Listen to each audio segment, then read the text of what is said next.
الحمد لله نحمده ونصلي على رسوله الكريم أما بعد فأعوذ بالله من الشيطان الرجيم بسم الله الرحمن الرحيم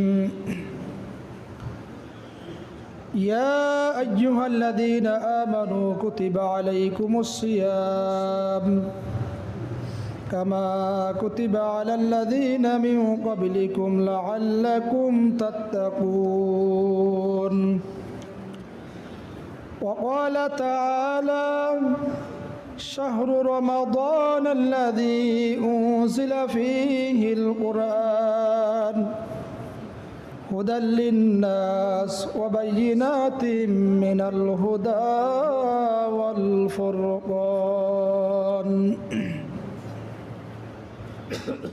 وقال النبي صلى الله عليه وسلم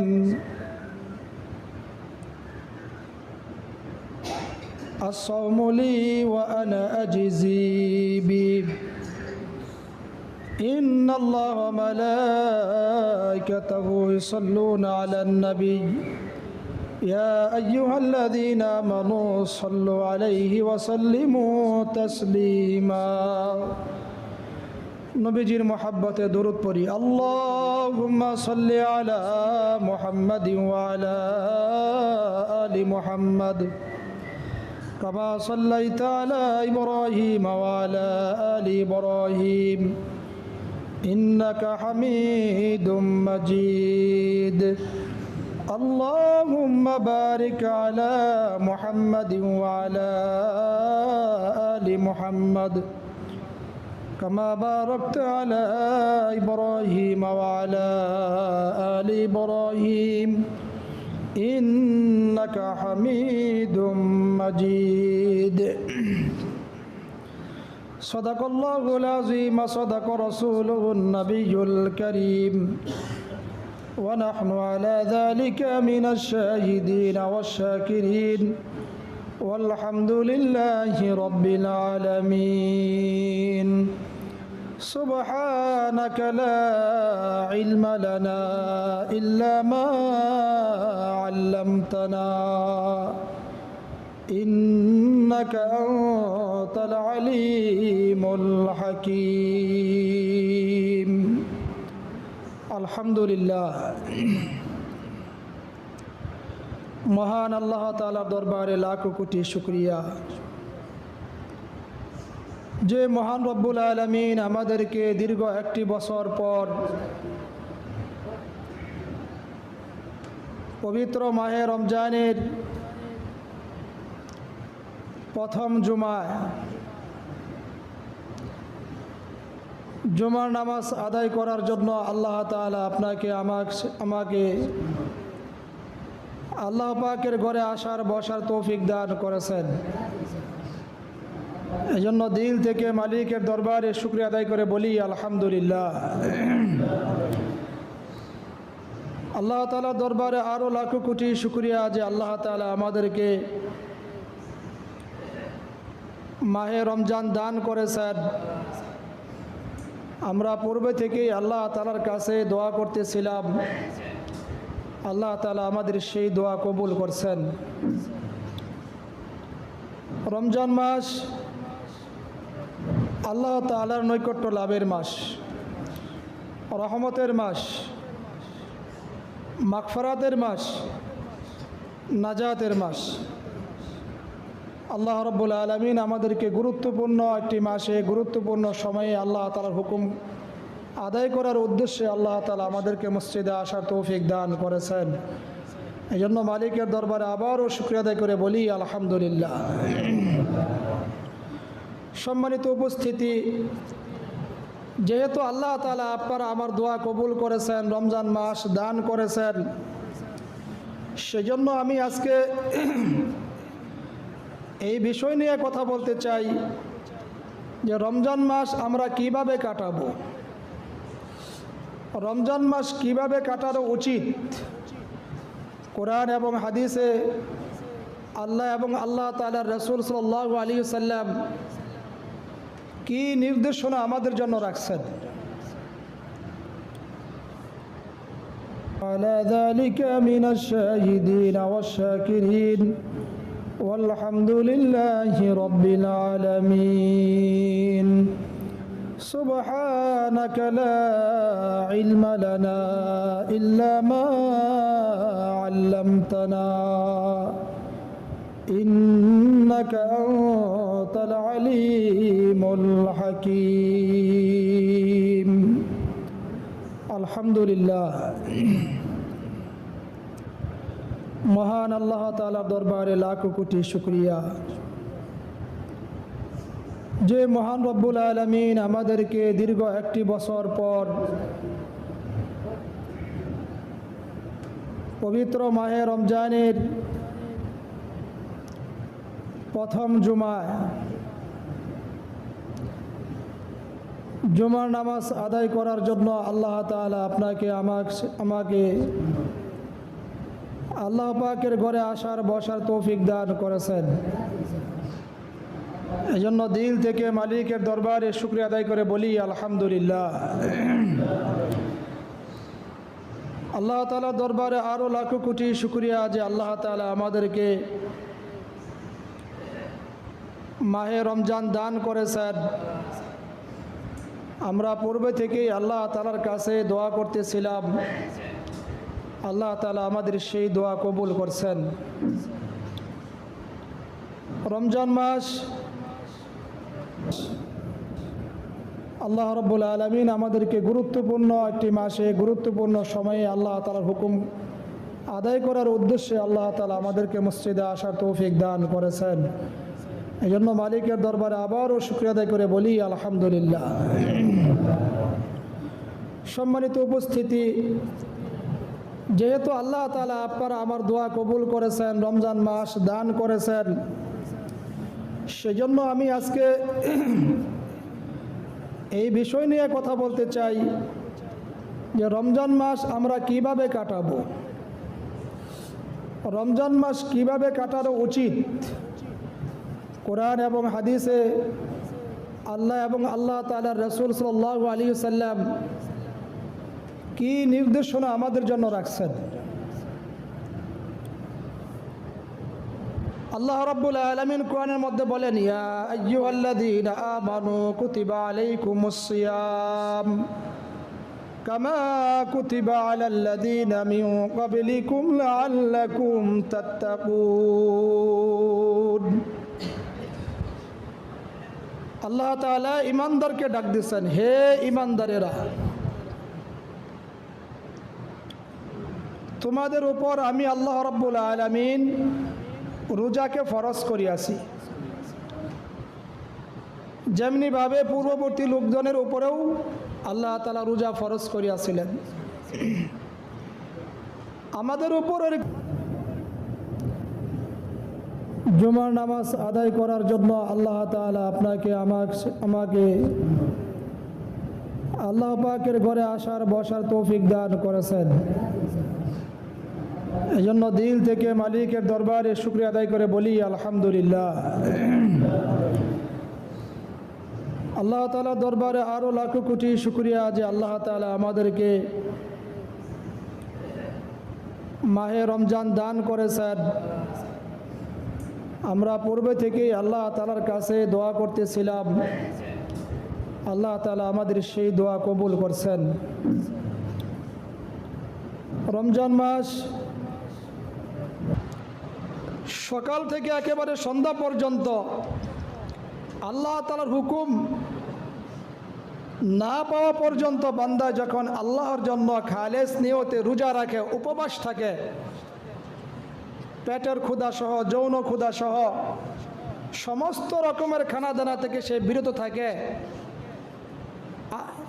এই সবুর এবং ধৈর্য যে ধারণ করতে পারে, আর এটা যদি আল্লাহর সন্তুষ্ট অর্জনের জন্য হয়, আল্লাহ তাআলা ওয়াদা করছেন, আমি আল্লাহ তাআলা আমার ওই বান্দাকে মাফ করে দেব। সুবহানাল্লাহ। প্রিয় ভাইরা আমার, আমরা সেই মাহে রমজান পেয়েছি। মাসটি অনেক গুরুত্বপূর্ণ মাস, যে মাসে আল্লাহ তাআলা কোরআন নাজিল করেছেন। হাদিসের মধ্যে আসছে কামা কুতিবা আলাল্লাযীনা মিন ক্বাবলিকুম লাআল্লাকুম তাত্তাকুন।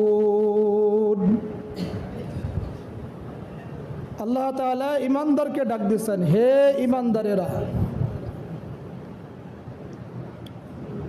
তোমাদের উপর আমি আল্লাহ রাব্বুল আলামিন রোজাকে ফরজ করিয়াছি, যেমনিভাবে পূর্ববর্তী লোকজনের উপরেও আল্লাহ তাআলা রোজা ফরজ করিয়াছিলেন।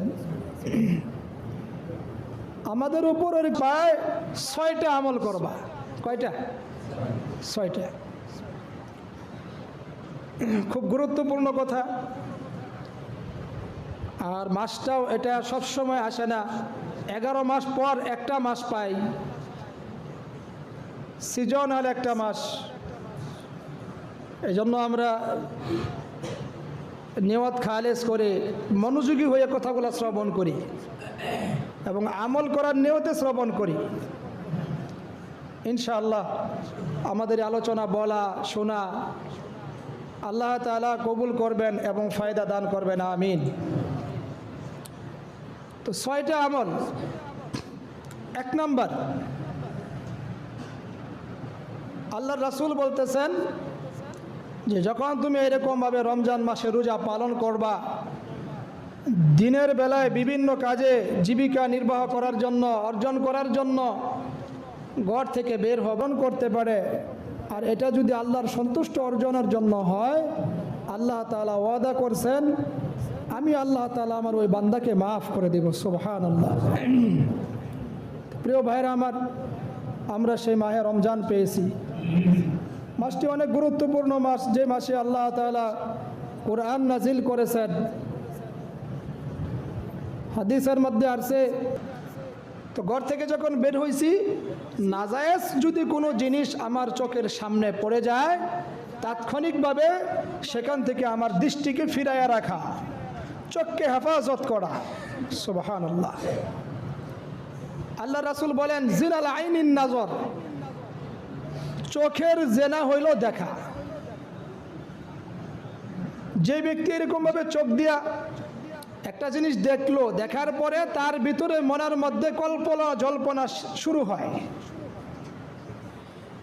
যখন মনের মধ্যে শয়তান কল্পনা জল্পনা দিয়া কুমন্ত্রণা সৃষ্টি করে, তখন সেটাকে বাস্তবায়ন করার জন্য অন্য শরীরের যে অঙ্গ প্রত্যঙ্গগুলো আছে, এই অঙ্গ প্রত্যঙ্গগুলো তখন কাজ করতে শুরু করে। খুব ভালো করে বুঝবেন, প্রথম দেখছেন চোখ দিয়া, মনের মধ্যে এটা নিয়ে কল্পনা জল্পনা হয়েছে, ব্রেন থেকে এরকমভাবে চিন্তা ভাবনা করে সিদ্ধান্ত হয়েছে এটা ধরলে পরে না জানি কত মজা, এটাকে ভোগ করলে না জানি কত আনন্দ। এখান থেকে সিদ্ধান্ত আসবে হাত দেওয়া। আল্লাহর রাসূল বলতেছেন যে যখন তুমি এরকমভাবে রমজান মাসে রোজা পালন করবা, দিনের বেলায় বিভিন্ন কাজে জীবিকা নির্বাহ করার জন্য, অর্জন করার জন্য ঘর থেকে বের হবে, এইরকম জিনিস থেকে তুমি তোমার চোখকে হেফাজত করো। আমাদের ভিতরে অনেকেই আছে, এখন তো মিডিয়ার যুগ, হাতে হাতে আমাদের হাতে হাতে প্রত্যেকেরই মোবাইল। তো রোজা রাখছি, খাওয়া দাওয়ার ঝামেলা কম, সময়ও যাইতেছে না, তো মনে চাইলো সময় কেমনে কাটানো যায়, মোবাইলটা বার করে মনে যা চাইলো তাই দেখলেন। তাহলে কি চোখের হেফাজত হইল? কি আমার কথা কি আপনারা বুঝতেছেন? চোখের হেফাজত হইল না। বুঝতে হবে রমজান মাস কিভাবে কাটাইতে হবে, হুজুর প্রথম জুমায় বলে দিছেন। অতএব আমি নিজেও রমজান মাসের জন্য আমি আমার মোবাইলকে এরকমভাবে খারাপ জিনিস দেখা থেকে নিজেকে বিরত রাখবো, দেখবো না। আমার সন্তানাদি আশেপাশে বন্ধু বান্ধব যারা আছে তাদেরকে বিরত রাখার চেষ্টা করবো ইনশাআল্লাহ। মন চায় আপনি কোরআন তেলাওয়াত করেন, সময় আপনার অতিবাহিত হচ্ছে না, বসে বসে জিকির করেন, কিন্তু আল্লাহর দেওয়া এই নেয়ামতকে আল্লাহর হুকুম ছাড়া অন্য কোনো কাজে যদি ব্যয় করি, এটার হিসাব দিতে হবে। একটু খেয়াল করতে হবে যে এই নিয়ামত আল্লাহ তাআলা দুনিয়ার মধ্যে অনেক মানুষ দিছেন, অনেক জানি কত আনন্দ। এখান থেকে সিদ্ধান্ত আসবে হাত দেওয়ার পরে আপনাদের বাজারে গেছি, এক প্রতিবন্ধী লোক আসলো, দেখলাম যে নাই, ঠ্যাং নাই, ওই অটো দিয়া মানুষের কাছ থেকে সাহায্য চলতেছে। শুকরিয়া আদায় করেন যে আল্লাহ তাআলা আপনারা আমারে সুস্থ রাখছেন, সমস্ত অঙ্গ প্রত্যঙ্গ ঠিক রাখছেন, আর আল্লাহর দেওয়া এই নিয়ামত দিয়ে আপনি মন যা চাইবে তাই করবেন, এটার হিসাব আল্লাহ নিবে না, এমনটা ভাইবেন না, ভুল ধারণা। তো সর্বপ্রথম আল্লাহ রাসূল সাল্লাল্লাহু আলাইহি সাল্লাম কিসের হেফাজত করার জন্য বলছেন ভাই?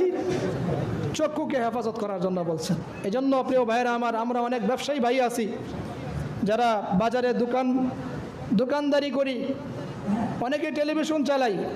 না ভাই, আমি মুসলমান, রমজান মাস এই বছর পাইছি, হয়তো বা আগামী বছর নাও পাইতে পারি, অথবা আগামী দিন আপনার আমার হায়াত নাও থাকতে পারে, মারা যাইতে পারি। সেই জন্য আপনার আমার উচিত রমজান মাসের সম্মানার্থে অন্তত দিনের বেলা রাতের বেলা ইনশাল্লাহ টেলিভিশন দেখা বন্ধ রাখেন। যদিও দেখেন ইসলামী কোনো কিছু দেখেন, যেটা দেখলে আপনার ঈমান বাড়বে। এই জন্য আপনার আমার দায়িত্ব রমজান মাসের সম্মান করা। আমি একজন রোজাদার, আমি মুসলমানের সন্তান, এই বিষয়কে এরকমভাবে খেয়াল করা। আল্লাহ আমাদেরকে আমল করার তৌফিক দান করুক, সকলে বলি আমিন। আমাদের দৃষ্টিকে হেফাজত করার তৌফিক দান করুক। চোখের কথা তো বললেন, আল্লাহ রাসূল বলেন মা আসফালা আল মুসলিমু মান সালিম আল মুসলিমুনা মিন লিসানিহি ওয়া ইয়াদি ক্বালা an-নাবিয়্যু সাল্লাল্লাহু আলাইহি ওয়াসাল্লাম আল মুসলিমু মান সালিম আল মুসলিমুনা মিন লিসানিহি ওয়া ইয়াদি। আল্লাহ রাসূল হাদিসের মধ্যে বলতেছেন, খাঁটি মুসলমান তো ওই ব্যক্তি, খুব ভালো করে খেয়াল করেন, খাঁটি মুসলমান ওই ব্যক্তি যেই ব্যক্তির হাত এবং জবান থেকে অপর মুসলমান নিরাপদ থাকে। কেমন? জবানের দ্বারা কাউকে কষ্ট না দেওয়া, জবানের দ্বারা কারো গীবত না করা। রমজান মাস আসলে পরে সারাদিন কোনো কাম না থাকলে খাওয়া দাওয়ার ঝামেলাও তো নাই, তো বৈশা বিভিন্ন রকমের আলোচনা করতেছি। আলোচনা করতে করতে আমি এক ভাইয়ের গীবত করে ফেলাইলাম, তার নামে এরকমভাবে কুৎসা রটনা করলাম, তার যত রকমের দোষ এগুলো আমি বর্ণনা করলাম। কি হইল? ফলে আপনার আমার জবানের হেফাজত এটা নষ্ট হইল, হেফাজত হইল না।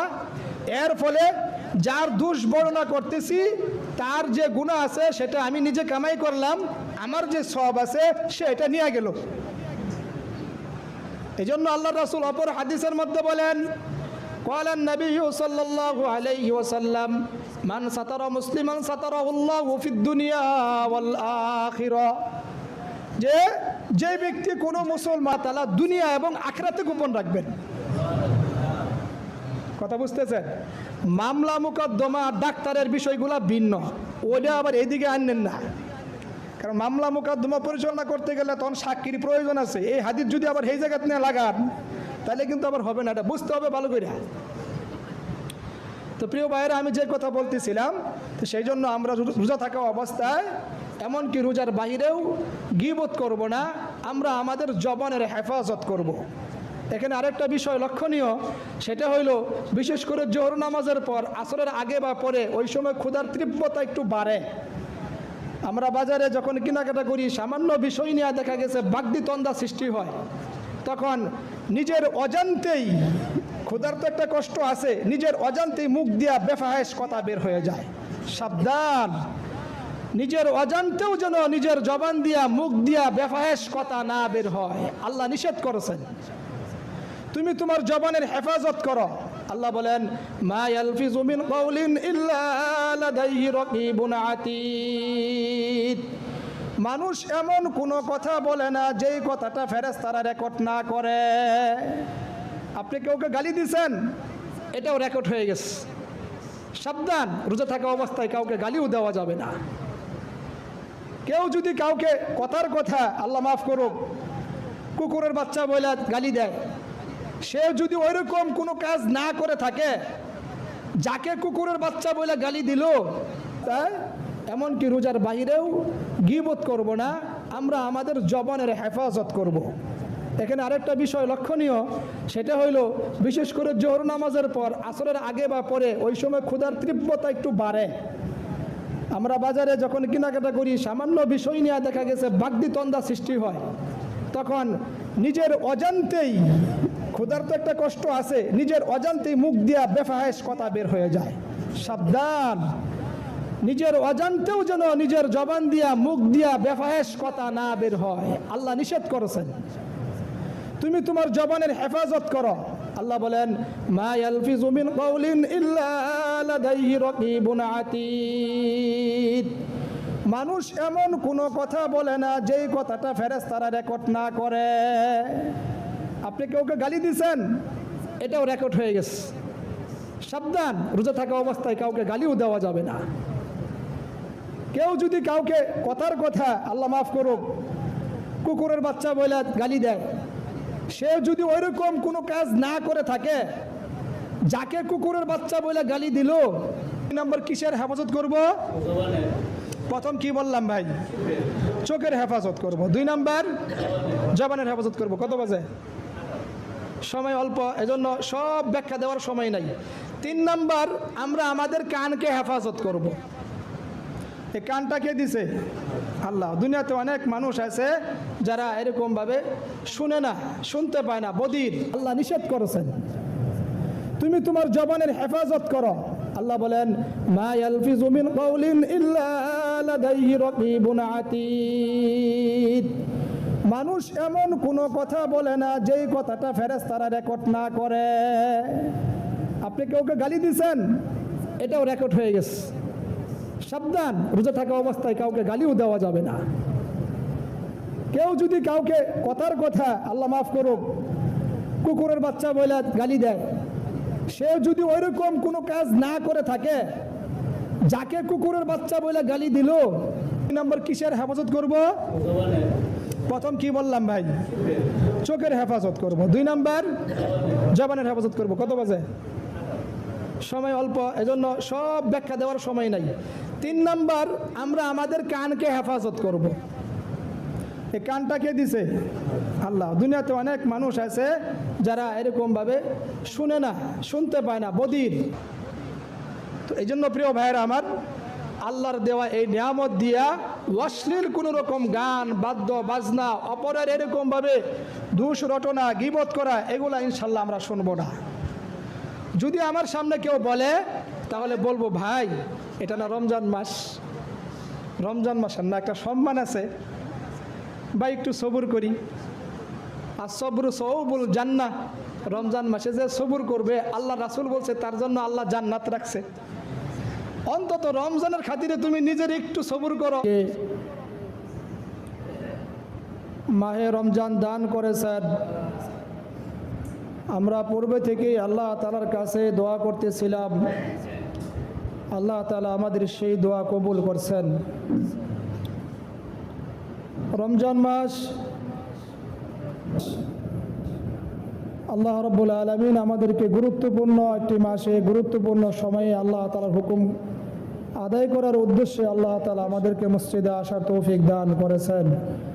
এই জন্য মালিকের দরবারে আবারও শুকরিয়া আদায় করে বলি আলহামদুলিল্লাহ।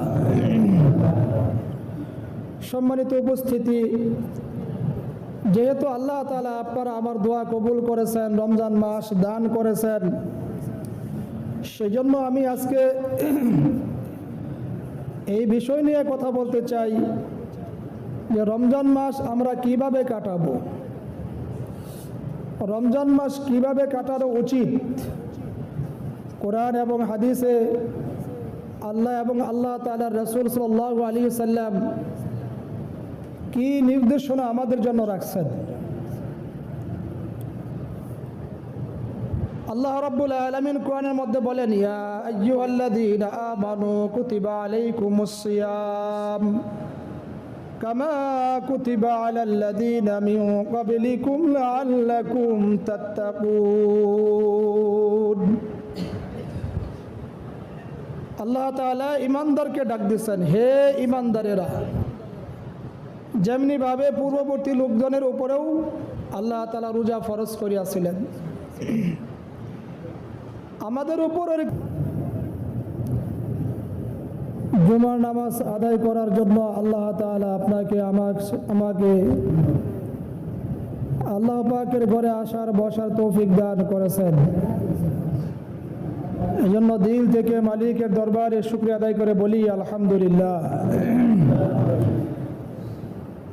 আল্লাহ তাআলা দরবারে আরো লাখো কোটি শুকরিয়া যে আল্লাহ তাআলা আমাদেরকে মাহে রমজান দান করেছেন। আমরা পূর্বে থেকেই আল্লাহ তাআলার কাছে দোয়া করতেছিলাম, আল্লাহ তাআলা আমাদের সেই দোয়া কবুল করছেন। রমজান মাস সকাল থেকে একেবারে সন্ধ্যা পর্যন্ত আল্লাহ তাআলার হুকুম না পাওয়া পর্যন্ত বান্দা যখন আল্লাহর জন্য খালেস নিয়তে রোজা রাখে, উপবাস থাকে, পেটের ক্ষুধা সহ যৌন ক্ষুধা সহ সমস্ত রকমের খানাদানা থেকে সে বিরত থাকে, এই সবুর এবং ধৈর্য যে ধারণ করতে পারে, আর এটা যদি আল্লাহর সন্তুষ্ট অর্জনের জন্য হয়, আল্লাহ তাআলা ওয়াদা করছেন আমি আল্লাহ তাআলা আমার ওই বান্দাকে মাফ করে দেব। সুবহানাল্লাহ। প্রিয় ভাইরা আমার, আমরা সেই মাহে রমজান পেয়েছি। কামা কুতিবা আলাল্লাযীনা মিন ক্বাবলিকুম লাআল্লাকুম তাত্তাকুন। আল্লাহ তাআলা ঈমানদারকে ডাক দিয়েছেন, হে ঈমানদারেরা, তোমাদের উপর আমি আল্লাহ রাব্বুল আলামিন রোজাকে ফরজ করিয়াছি, যেমনি ভাবে পূর্ববর্তী লোকজনের উপরেও আল্লাহ তাআলা রোজা ফরজ করিয়াছিলেন। আমাদের উপর প্রায় 6টা আমল করবা। কয়টা? 6টা। খুব গুরুত্বপূর্ণ কথা। আর মাসটাও এটা সবসময় আসে না, 11 মাস পর একটা মাস পাই, সিজনাল একটা মাস। এই জন্য আমরা নিয়ত খালেস করে মনোযোগী হয়ে কথাগুলো শ্রবণ করি এবং আমল করার নিয়তে শ্রবণ করি। ইনশাআল্লাহ আমাদের আলোচনা বলা শোনা আল্লাহ তাআলা কবুল করবেন এবং ফায়দা দান করবেন, আমিন। তো 6টা আমল। 1 নম্বর, আল্লাহর রাসূল বলতেছেন যে যখন তুমি এরকমভাবে রমজান মাসে রোজা পালন করবা, দিনের বেলায় বিভিন্ন কাজে জীবিকা নির্বাহ করার জন্য, অর্জন করার জন্য ঘর থেকে বের হবেন করতে। প্রিয় ভাইরা আমার, আমরা সেই মাহে রমজান পেয়েছি। মাসটি অনেক গুরুত্বপূর্ণ মাস, যে মাসে আল্লাহ তাআলা কোরআন নাজিল করেছেন। হাদিসের মধ্যে আসছে, তো ঘর থেকে যখন বের হয়েছি, নাজায়েজ যদি কোনো জিনিস আমার চোখের সামনে পড়ে যায়, তাৎক্ষণিকভাবে সেখান থেকে আমার দৃষ্টিকে ফিরাইয়া রাখা, চোখকে হেফাজত করা। সুবহানাল্লাহ। আল্লাহ রাসূল বলেন, জিনাল আইনিন নাজর, চোখের জেনা হইল দেখা। যে ব্যক্তি এরকম ভাবে চোখ দিয়া একটা জিনিস দেখলো, দেখার পরে তার ভিতরে মনের মধ্যে কল্পনা জল্পনা শুরু হয়। যখন মনের মধ্যে শয়তান কল্পনা জল্পনা দিয়া কুমন্ত্রণা সৃষ্টি করে, তখন সেটাকে বাস্তবায়ন করার জন্য অন্য অন্য শরীরের যে অঙ্গ প্রত্যঙ্গগুলো আছে, এই অঙ্গ প্রত্যঙ্গগুলো তখন কাজ করতে শুরু করে। খুব ভালো করে বুঝবেন, প্রথম দেখছেন চোখ দিয়া, মনের মধ্যে এটা নিয়ে কল্পনা জল্পনা হয়েছে, ব্রেন থেকে এরকম ভাবে চিন্তা ভাবনা করে সিদ্ধান্ত হয়েছে, এটা ধরলে পরে না জানি কত মজা, এটাকে ভোগ করলে না জানি কত আনন্দ।